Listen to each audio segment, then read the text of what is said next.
Hello மக்களே, எல்லோரும் எப்படி இருக்கீங்க? நல்லா இருக்கீங்களா? நான் உங்கள்ட்ட இருக்கு.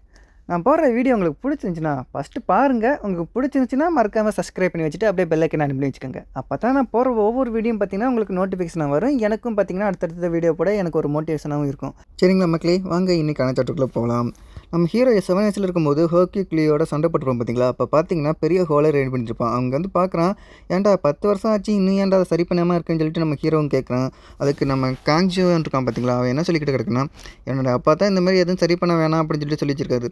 நான் ஏன்டா அதை சரி பண்ணணும் அப்படின்னு சொல்லிட்டு நம்ம ஹெர்க்யூக்கும் கேட்குறப்பல, அது மட்டுமா நான் தான் ஃபஸ்ட்டு தோற்றுருக்கேன்னா அதுக்கான காரணமாக நினைவாக இருக்கட்டும் தான் அதை வச்சுருக்கேன். ஆனால் அது நடந்து 10 வருஷம் ஆச்சு அப்படின்னு சொல்லிட்டு நம்ம ஹீரோன்னு சொல்லும்போது 10 வருஷம் ஆனால் என்ன அது மட்டுமா, அப்போ நீ ஒரு 7 வயசில் இருந்த அப்போவே நீ என்னை தோக்கடிச்சிருக்க, இப்போ எப்படின்னு ரொம்ப பவர்ஃபுல்லாக மாறிடுப்பா அப்படின்னு சொல்லிட்டு தண்டர் ஸ்ட்ரைக்குன்னு சொல்லிட்டு ஒரு பவர்ஃபுல்லான அட்டாக்கை நம்ம ஹாக்கியூக்கு வந்து நம்ம ஹீரோ மேலே ட்ரை பண்ணுறாப்புல நம்ம ஹீரோ ஜஸ்ட் மிஸ்டில் விலகிடுறான். பாத்தியா இப்போ நீ விலகிட்ட அப்படின்னு சொல்லிட்டு பார்க்கும்போது இந்த சைடு பார்த்தீங்கன்னா காங்ஷன் மாட்டிக்கிட்டான். அதுக்கப்புறம் அவர் சொல்கிறாரு, இந்த great team and thunder strike எப்படி இருக்குது அப்படின்னு சொல்லி கேட்கும்போது நம்ம ஹீரோ இருந்துக்கிட்டு இந்த great team and thunder strike இது போன சமயத்தில் அவங்ககிட்ட இருந்து நான் கற்றுக்கிட்டது காப்பி அடிச்சு, இருந்தாலும் இது ரொம்பவும் நல்லா இருக்குது அப்படின்னு சொல்லிட்டு, ஏன்னா அவர் ஹீரோ வந்து இந்த தண்டர் ஸ்ட்ரைக்கை பயன்படுத்திருக்க மாட்டான். நான் என்னென்னா அட்டாக்கை ஃபஸ்ட்டு நிப்பாட்டுறியா, எனக்கு வலிக்குது, முட்டை என்னையே கொன்ற போல இருக்குது அப்படின்னு கேட்கும்போது, சாரிடம் அவனை உனக்கு பார்க்கவே இல்லை, ஆமாம் நீ இங்கே தான் இருந்தியா அப்படின்னு சொல்லி கேட்கும்போது, அப்போ நம்ம காஞ்சி இருந்துக்கிட்டு, என்னண்ணா இன்னும் கொஞ்ச நேரத்தில் என் மூச்சை அடைச்சிருப்ப, அது மட்டும் கிடையாது என்னை பாத்தியா வேறு கேட்குற, எங்கே தான் நீ இருக்கியோ. ஓ நைனா ஃபஸ்ட்டு அந்த தண்டர் பவரை நிப்பாட்டு, எனக்கு தான் கொஞ்சம் இங்கே பயங்கரமாக வலிக்குது அப்படின்னு சொல்லிட்டு மகனும் கத்த, அந்த சைடு பார்த்தீங்கன்னா கிமராரு, நீங்கள் இந்த தண்டர் பவர் பயன்படுத்தினால எக்கச்சக்கமான டேமேஜ் ஆகுதுன்னு 10 மில்லியனுக்கு மேலே செலவாகுது கிட்டாமா, உனக்கு ஏதாச்சும் ஞாபகத்தில் இருக்கான்னு கேட்கும்போது ஏதோ எனக்கு கொஞ்சம் ஞாபகத்தில் இருக்குது அப்படின்னு சொல்லி மிக்கிறோன்னு சொல்லுது. ஏதோ கொஞ்சம் ஞாபகத்தில் இருக்கா, நீ 7 வயசில் இருக்கும்போது என்ன சொன்னேன், நான் மற்றங்களால இதெல்லாம் விற்று எப்படியாச்சும் நான் ஒரு 10 மில்லியன் சம்பாதிச்சு தரேன்னு சொன்னேன்னா இல்லையா, ஆமாம் ஏதோ கொஞ்சம் நேரத்தில் இருக்குது அப்படின்னு சொல்லும்போது, என்னது கொஞ்சம் மில்லியனா, நீ 10 மில்லியன் சொன்னேன், ஆனால் நான் 1 மில்லியன் வச்சு சம்பாரிச்சு கொடுத்துருக்கேனா இல்லையா, சரி விடுங்கப்பா 2 பேரும் சின்ன குழந்தைங்க மாதிரி சண்டை போட்டுக்கிட்டு இப்போ நம்மளோட கிளான் கொஞ்சம் பார்த்தீங்கன்னா பவராக தானே இருக்குது அப்படின்னு சொல்லிட்டு பேசிகிட்டு இருக்கும்போது பார்த்தீங்கன்னா ஹானி அப்படின்னு சொல்லிட்டு ஒரு சவுண்டு கேட்குது. என்னது ஹானி அப்படின்னு சொல்லி ஹீரோ திரும்பி பார்க்க அந்த இடத்துக்கு பார்த்தீங்கன்னா ஹெர்க்யூலியோட பொண்ணு வந்திருக்கு. அதோட பேர் பார்த்தீங்கன்னா ஹியோரின்னு. அது ஹீரோவை கட்டிப்பிடிச்சிட்டு, ஆமாம் இந்த மாதிரி ஹானின்னா சொல்லக்கூடாது அப்படின்னு சொல்லிட்டு நம்ம ஹீரோவும் சொல்கிறான். அதுக்கப்புறம் இதெல்லாம் சொல்லிக் கொடுக்குற யார், யார் நைனா தான் சொல்லிக் கொடுத்தாரு உங்களை இந்த மாதிரி ஹானின்னு தான் கூப்பிடணும்னு. ஹாக்கியை பார்க்கும்போது சாதிச்ச மகளே இப்படி தான் நீ இருக்கணும் அப்படின்னு சொல்லிட்டு ஒரு பெரிய சிம்பிள் காமிக்க நம்ம ஹீரோ இருந்துக்கிட்டு பெத்த பொண்ணுக்கிட்ட என்னென்னு சொல்லி கொடுக்குறான் பாரு, இவன் என்ன மனசுனா இல்லை வேறு ஏதாவது அப்படின்னு சொல்லிட்டு நம்ம ஹீரோவும் கோவப்பட்டு இருக்கும்போது, என்னப்பா சேர்த்துற எனக்கு ஒரு பொண்ணு பிறந்திருக்கா, இது பெரிய இருந்தாலும் நீ தான் கல்யாணம் பண்ணிக்கணும், அது மட்டும் நீ பவர்ஃபுல்லாக வேறு இருக்க அப்படின்னு சொல்லிட்டு சொல்லும்போது நம்ம ஹீரோ முறைச்சி பார்க்குறான். உடனே ஹாக்கி இருந்துக்கிட்டு, ஓ என்னை மாப்பிள்ளை பாருங்க என்னை முறைச்சி பார்க்குறான், இவன் என்னை கொண்டுருவான் போல இருக்கே, யார் உனக்கு மாப்பிள்ளை, நான் உனக்கு மாப்பிள்ளை கிடையாது, கம்மான் உனக்கு தான் தெரியும் தானே, ஒய்ஃபும் சரி உன்னுடைய அம்மாவும் சரி பெஸ்ட் க்ளோஸ் ஃப்ரெண்டு. உடனே ரெண்டு இருந்துக்கிட்டு, டாடி எப்படி கெட்ட பண்ணுறேன்னு கலக்கிற மகளே அப்படி தான் நீ இன்னும் கொஞ்சம் டக்குன்னு வளர்ந்தீங்கன்னா ஹீரோ கவனால் கட்டிக்க முடியும். அப்போ நம்ம ஹீரோ வந்துக்கிட்டு 10 வயசு போனால் என்னை அண்ணன் கூப்பிடுது எங்கே போய் முடிய போதோ அப்படின்னு சொல்லிட்டு நம்ம ஹீரோ நிற்க, அப்போ நம்ம சாட்சியும் இருந்துக்கிட்டு என்னப்பா என் தங்கச்சியை கண்டிக்க போறியா அப்படின்னு கேட்கும்போது, அதுக்குன்னா வாய்ப்பே கிடையாது, அதுக்கு இன்னும் 10 வயசு தான் ஆகுது, அது மட்டும் என்னை ஹனின்னு வேறு கூப்பிட்டு கிடக்கு அப்படின்னு சொல்லி நம்ம ஹீரோ சொல்லிட்டு கிடக்கிறான். நான் மேட்சஸ்க்குள்ளே வேறு அப்ளை பண்ணியிருக்கேன், மேட்சுக்கும் கற்றுக்கலான்னு அப்படின்னு சொல்லிட்டு.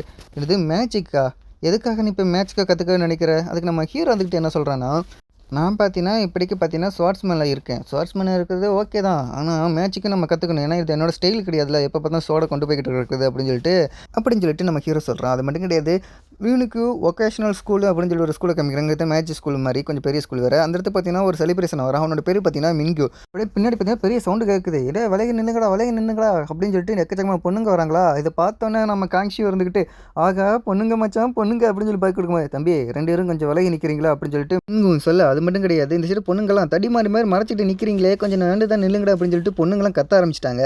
இந்த சைடு பார்த்தீங்கன்னா மின்கு இருந்துட்டு நம்ம கான்சிவை வந்துட்டு ஒரே தள்ளி விட்டுறான். தள்ளி விட்டது மட்டும் கிடையாது, முட்டா பயல இன்னும் ஏன்டா இங்கே நிற்கிறீங்க, என்னை தள்ளி விட்டது மட்டும் இல்லாமல் முட்டா பய வர திட்டுறேன், என்னை பார்த்தா அவங்களுக்குனா எப்படி தெரியுது அப்படின்னு கேட்கும்போது, நீ வளர்ந்துக்கிட்டு தானே நிற்கிற, பார்த்தாலே தெரியுது, கேவலமான பேச வச்சுட்டு இங்கே வந்து ஏன்டா நிற்கிற அப்படின்னு சொல்லும்போது, இவனுக்குனா பெருத்த மூணு வச்சு மாமே சேத்துலையும் அடிச்சிட்டாங்க சோத்துலையும் அடிச்சிட்டாங்க மாமே அப்படின்னு சொல்லிட்டு இருக்கும்போது பார்த்தீங்கன்னா அங்கே மின்கு வந்து பறந்து விழுகிறான். என்னடா அவன் செலிப்ரிட்டி ஆனால் இவன் எப்படா பறந்து வந்து விழுகிறான், வீரப்போ போனான் அப்படின்னு சொல்லிட்டு எல்லாம் பார்த்துக்கிட்டு இருக்காங்க, இவன் யாரா அடிச்சா அப்படின்னு சொல்லிட்டு 2 பேரும் பார்த்துட்டு இருக்கும்போது அந்த இடத்துக்கு பார்த்தீங்கன்னா கியோ பார்க் சரிங்களா, அவன் பற்றி யாருன்னு கேட்டிங்கன்னா பிளாக் டயர் கிளான்னு ஒரு பவர்ஃபுல் கிளான் இருக்குது, அந்த கிளானுடைய ஒரு வாரிசு தான் அவனு சரிங்களா மக்களே.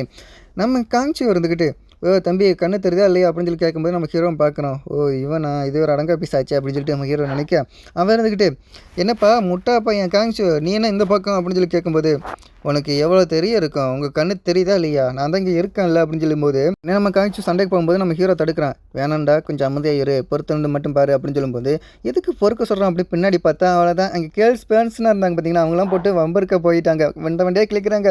ஏன்பா உங்களுக்குன்னா என்னப்பா வேணா ஏன்பா என் வழியை மறைச்சிட்டு நிற்கிறீங்க அப்படின்னு சொல்லிட்டு நம்ம கீகவும் கேட்க, உனக்கு கண்ணு தெரியல நீ யார் அடிச்சு போட்டிருக்கன்னு தெரியுதா யார் அடிச்சு போட்டிருக்க அப்படின்னு சொல்லி கேட்கும்போது மின்கு ஒரு செலிபிரிட்டி அவனை பாரு நீ எப்படி அடிச்சு போட்டிருக்கன்னு ஒழுங்காக மன்னிப்பு கேட்குறியா இல்லையா அப்படின்னு சொல்லிட்டு இங்கே இருக்க கேர்ள்ஸ் பேரண்ட்ஸ் எல்லாம் அப்படியும் வண்டியாக கிளிக்க ஆரம்பிக்கிறாங்க.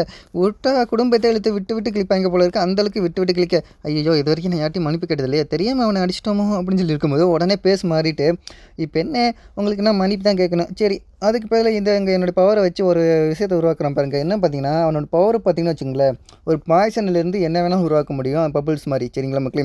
அவனுடைய பவரை யூஸ் பண்ணி ஒரு ஆப்பிளை வர வைக்கிறான். கிட்டத்தட்ட பார்த்திங்கன்னா அதுவும் ஒரு பாய்சன் மாதிரி தான். அவன் நினச்சா பாய்சனை உருவாக்க முடியும் சரிங்களா மக்களே.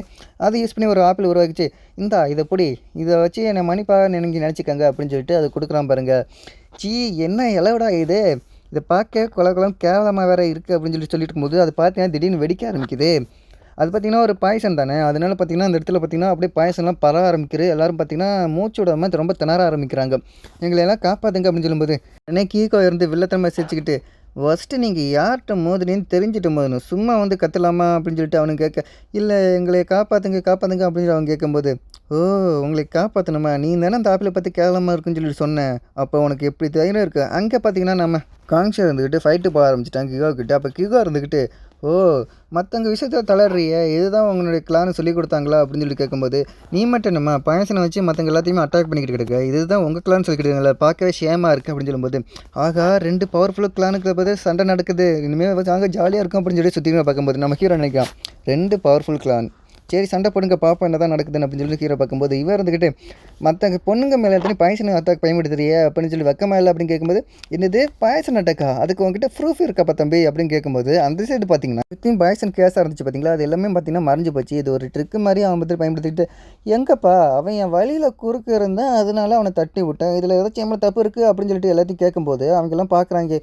இவங்கிட்ட நம்ம வம்புழுத்துக்க முடியாது வம்புழுத்தானா அவ்வளோதான் ஏன்டா நீங்கன்னா அடிப்பட்டாதான்டா தெரிஞ்சுங்க அப்படின்னு சொல்லி திட்டுறாங்க. பார்த்தீங்கன்னா மிங்கு இருந்து பார்த்தீங்கன்னா ஒரு செலிபிரிட்டி அவன் எப்போவுமே அப்படி தான். அப்போ இவன் இருந்துக்கிட்டு பரவாயில்லையப்பா அந்த கிங்கு வந்துட்டு ரொம்ப புத்திசாலித்தனமாக எல்லாத்தையும் திருப்பி விட்டான் ஒரு செகண்டில். ஏன்டா உங்களுக்குன்னா வெக்கமே இல்லையா நீங்கன்னா அடிப்படை சத்தா கூட தான் திருப்பியே தான் நிற்பீங்களா அப்படின்னு சொல்லி கேட்கும்போது தம்பி முன்னாடி நான் இருக்கேன் என்னைய கொஞ்சம் பாரு அப்படின்னு சொல்லிட்டு ஒரு அட்டாக் பயன்படுத்த வருவான் பாருங்க. நேக் பாய்சன் அட்டாக்னு சொல்லிட்டு ஒரு அட்டாக்கை பயன்படுத்தினா அதை நம்ம காங்சியும் பார்க்குறான். பார்த்துட்டு மட்டும் கிடையாது அந்த கையை அசால்ட்டாக பிடிச்சிட்டு கழுத்தில் ஒரு புடியை பிடிச்சிட்டு நீ என்ன நினச்ச இந்த அட்டாக்கே எம்எல்ஏ வேலை செய்ய நினச்சியா அவ்வளோதான். உடனே கேர்ள்ஸ் எல்லாம் இருந்துக்கிட்டு அடமெண்டுக்கலான்னா சும்மாவா அவனை விடாத அவனை அடித்து நொறுக்கு தள்ளி பாடத்தை கற்றுக்கூட அப்படின்னு சொல்லிட்டு அவங்க சொல்லும்போது நம்ம கேங்ஸி இருந்துக்கிட்டு இந்த பாயசன் அட்டாக்கு எம்எல்ஏ வேலை செய்ய நினச்சியா உன்னோட பாயசன் எதுவுமே எனக்கிட்ட வேலை செய்யாது அப்படின்னு சொல்லிட்டு இருக்கும்போது நம்ம காங்ஸியும் பார்க்குறோம் இவன் வேறு என்ன இப்படி ஸ்ட்ராங்காக இருக்கான் அப்படின்னு கேட்கும்போது நான் அடமெண்டுக்கலனோடைய ஒரு வாரிசு என்கிட்ட பார்த்தீங்கன்னா ரொம்ப பயங்கரமான ஸ்ட்ராங் இருக்குது. ஓ அப்படியான்னு சொல்லிட்டு அவன் கையை பிடிக்கிறான் பாருங்கள். இந்த கையை பிடிச்சோன்னே நம்ம ஹீரோ ஒரு விஷயத்த நல்லாவே காணிக்கிறான். இது வந்து அது இல்லை அப்படின்னு சொல்லிட்டு ஹீரோ ஏதோ விஷயத்தை ஞாபகத்து போயிட்டு இருக்கும்போது அப்போ பார்த்தீங்கன்னா இந்த இடத்துக்கு ஒரு டீச்சர் இந்த இடத்துல ஏன்டா சண்டை போட்டுக்கிட்டு கிடக்குறீங்க உள்ளாக்க தான் அட்மிஷன் நடக்குது இங்கெல்லாம் என்ன பண்ணிட்டு இங்கே சண்டை போடக்கூடாதுன்னு சொல்லும்போது அப்படியே சண்டையை விட்டுட்டாங்க. நீ டீச்சரை வந்துட்டு நல்லா பொழைச்சிட்டப்பா அப்படின்னு சொல்லிட்டு நம்ம காங்சியும் சொல்ல அதே தாண்டா உனக்குன்னு சொல்லிட்டு அவனும் சொல்கிறான். டீச்சர் மற்றவங்களாம் பார்த்துட்டு எப்பா உள்ளாக்க அட்மிஷன் நடக்குது இங்கே வேடிக்கை பார்த்துட்டு இருக்கு உள்ளாக்க போங்கன்னு சொல்லும்போது இந்த சைடு பார்த்தீங்கன்னா ஹீரோவும் சரி காங்சியும் சரி அப்படியே ஒரு ஜூஸ் குடிக்கிட்டு வச்சுட்டு ஆமாம் நீ எதுக்கு அந்த சண்டையை பாதியில் விட்டு அதான் டீச்சர் வந்துட்டாங்களே அப்படின்னு சொல்லும்போது டீச்சர் வந்தானே நீ சண்டை போட வேண்டியது தானே நீ என்னோட கிரேசியர் தானே அப்படின்னு தான் சொல்லுவேன் அப்படின்னு சொல்லிட்டு சொல்லும்போது உடனே ஹீரோ வந்துட்டு ஓ நான் கிரேசியரா சின்ன வயசில் உன்னை பார்த்தா எக்கச்சக்கமாக எல்லாத்துக்கும் பார்த்தீங்கன்னா புள்ளி பண்ணிட்டு கிடப்ப நீ பற்றி என்னைய கிரேசியருங்கிற சரி அதெல்லாம் இருக்கட்டும் இப்போ மட்டும் ஏன் இப்படி நடிக்கிற எப்பா அது சின்ன வயசுப்பா இப்போ கொஞ்சம் அறிவு வந்திருக்கு அது மட்டும் கிடையாது நான் நல்ல பையனை வேறு உடனே ஹீரோ வந்துட்டு அப்படின்னா ஃபஸ்ட் மார்க் எடுக்க வேண்டியதாண்டா ஏன்டா லாஸ்ட் மார்க் எடுக்கிற அப்படின்னு சொல்லிட்டு உடனே அவனுடைய கையை பிடிச்சி பார்க்குறான் பாருங்க. அதில் பார்த்தீங்கன்னா அவன் பிடிச்சான் பார்த்தீங்களா காங்ஷியோ அவனோட பிடிச்சி அடித்து அப்படியே தான் இருக்கும். இதை பார்த்தோன்னா நம்ம ஹீரோ நினச்சேன்டா இது பார்த்தீங்கன்னா எனர்ஜி ட்ரைனிங் டெக்னிக் தான் அவன் பயன்படுத்தியிருக்கான். ஒருவேளை கிரேட் டீம் அண்ட் திரும்பியும் மறுபடியும் பிறந்துருச்சா அப்படின்னு சொல்லிட்டு நம்ம ஹீரோ பார்த்தீங்கன்னா கோவப்படுறான். ஹீரோ கோவப்பட்டு இப்போ தான் நானும் பார்க்குறேன் அந்தளவுக்கு ஒரு கிரேட் டீம் பார்த்தீங்கன்னா இதுக்கு முன்னாடி பார்த்தீங்கன்னா நம்ம ஹீரோ கிட்ட வம்பிழுத்துருக்கும் போல இருக்குது.